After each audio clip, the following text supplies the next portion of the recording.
Hello everyone, स्वागत है आप सभी का आपके अपने यूट्यूब चैनल नित्या लेक्चरर में। आज की इस वीडियो में हम बात करने वाले हैं रासायनिक समीकरण के बारे में। पिछले वीडियो में हमने रासायनिक अभिक्रिया को समझा था। इस वीडियो में हम बात करने वाले हैं रासायनिक समीकरण के बारे में। तो इसे हम अंग्रेजी में केमिकल इक्वेशन भी बोलते हैं। तो इसकी डिफिनीशन को पढ़ते हैं, उसके बाद से हम इसके एग्जाम्पल्स को भी सॉल्व करेंगे, जिससे कि हमें क्लियर हो जाएगा कि रासायनिक समीकरण किसे कहते हैं। अगर आप वीडियो पर क्लिक कर दिए तो वीडियो को शुरू से लेकर के अंत तक देखिए। रासायनिक समीकरण इस वीडियो में बहुत ही अच्छे तरीके से आपको समझ में आ जाएगा। ठीक है, सबसे पहले बात करते हैं इसकी परिभाषा क्या होती है रासायनिक समीकरण की। तो किसी भी रासायनिक अभिक्रिया में भाग लेने वाले पदार्थों को प्रतीकों एवं सूत्रों के माध्यम से संक्षिप्त प्रदर्शन रासायनिक समीकरण कहलाता है। देखिए, किसी भी रासायनिक अभिक्रिया, कोई भी रासायनिक अभिक्रिया आपको दी गई हो तो रासायनिक अभिक्रिया को हम पूरा नाम न लिख करके उसके प्रतीकों या फिर उसके सूत्रों से अगर हम डिनोट कर देते हैं और उसका संक्षिप्त प्रदर्शन दिखाते हैं, उसे ही हम रासायनिक समीकरण कहते हैं। जैसे कि अगर हम बात करें कि जैसे हम कह दें कि मैग्नीशियम को हम ऑक्सीजन में जलाने पर हमें मैग्नीशियम ऑक्साइड मिलता है। तो मैग्नीशियम और ऑक्सीजन के जगह पे, जैसे कि मैग्नीशियम को देखिए एग्जाम्पल के तौर पे समझते हैं। जैसे कि हम कहें कि मैग्नीशियम को क्या करने पर, मैग्नीशियम को ऑक्सीजन के साथ अभिक्रिया कराने पर हमें मैग्नीशियम ऑक्साइड मिलता है। तो हम लिखेंगे मैग्नीशियम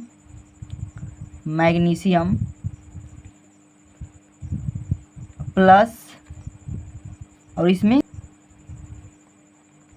मैग्नीशियम और ऑक्सीजन को जब मिला रहे हैं हम, तब हमें क्या, जब इसकी अभिक्रिया कर रहे हैं तो क्या हमें मिल रहा है, मैग्नीशियम ऑक्साइड।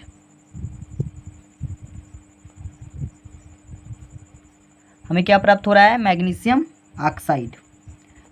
तो हमें ये कहा जा रहा है कि रासायनिक समीकरण हम उसे कहते हैं कि इन चीज़ों के जगह पे अगर हम किसी प्रतीक या इन चीज़ों के सूत्र को लिख करके और इसे संक्षिप्त में प्रदर्शित कर दें, इसे ही हम रासायनिक समीकरण कहेंगे। तो रासायनिक समीकरण किसे कहेंगे, इन सब चीज़ों के प्रतीकों और सूत्रों को अगर हम यहाँ पे लिख दें तो वही हमारा रासायनिक समीकरण होगा। जैसे कि मैग्नीशियम को हम Mg बोलते हैं, यानी कि इसका मैग्नीशियम का जो प्रतीक होता है Mg होता है। छोटे छोटे क्लासों में आपने प्रतीक के बारे में पढ़ा होगा। ठीक है, तो सभी तत्वों के, यानी कि तत्वों पदार्थों के प्रतीकों को आपने याद कर लिया होगा। नहीं याद किया तो याद कर लीजिए। ठीक है, क्योंकि अब इनके यूजेज जो है लगातार होंगे। ठीक है, तो मैग्नीशियम जो है, तो मैग्नीशियम को हमने लिख लिया। यहाँ पे 2Mg लिखेंगे, क्योंकि मतलब वो तो आपको आगे पढ़ाएंगे, क्योंकि जब रासायनिक समीकरण को संतुलित करना सिखाएंगे तो उसमें आपको समझ में आ जाएगा कि हम दो क्यों यहाँ पे लिख रहे हैं। ठीक है, अब देखिए उसके बाद से ऑक्सीजन को हम O2 से लिख देंगे।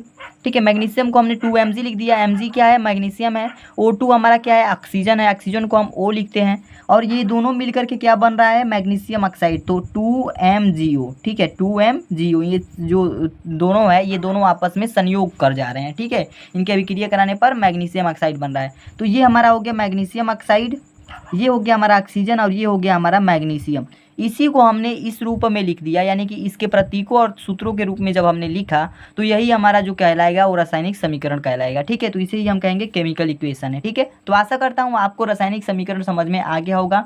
ये तो हो गया हमारा पहला एग्जाम्पल। दूसरा एग्जाम्पल भी ले लेते हैं, और दूसरे एग्जाम्पल को हम देखते हैं। जैसे कि हम कह दें कि मेथेन को जब हम ऑक्सीजन में जब इसको हम अभिक्रिया कराते हैं, मेथेन का जब हम ऑक्सीजन के साथ अभिक्रिया कराते हैं तो हमें कार्बन डाइऑक्साइड और जल प्राप्त होता है। जैसे कि मेथेन को जब हम किसके साथ अभिक्रिया कराते हैं, ऑक्सीजन के साथ, किसके साथ, ऑक्सीजन के साथ जब अभिक्रिया कराते हैं तो हमें क्या प्राप्त होता है, ये हमें जो अभिक्रिया है याद है, और इसलिए हम लिखते जा रहे हैं। ठीक है, तो ये सब चीज़ें आपको याद भी करनी पड़ेंगी। कार्बन डाइऑक्साइड हमें प्राप्त होता है, कार्बन डाइऑक्साइड,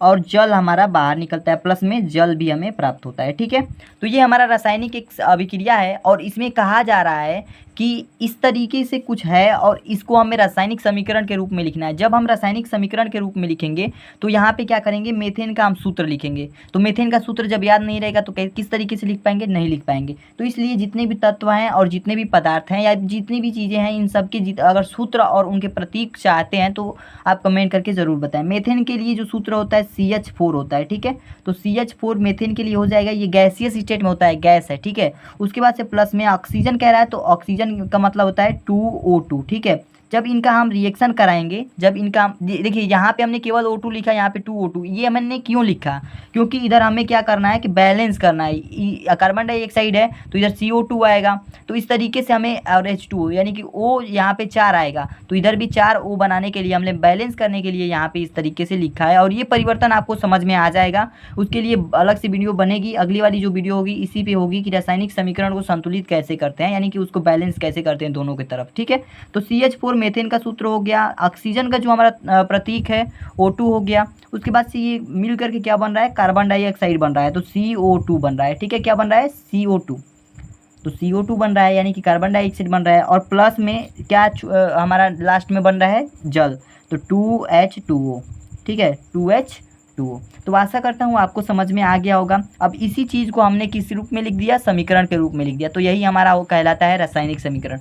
इसी तरीके से अनेकों उदाहरण आपको देखने के लिए मिल जाएंगे। अगर आप केमिस्ट्री की किताब उठाएंगे तो अनेकों उदाहरण उसमें आपको देखने के लिए मिल जाएंगे। तो आशा करता हूँ आपको समझ में आ गया होगा। किसी भी तरीके की कोई भी प्रॉब्लम हो तो कमेंट करके जरूर बताएं। आज के लिए इतना है दोस्तों, मिलते हैं नेक्स्ट वीडियो में, तब तक के लिए धन्यवाद।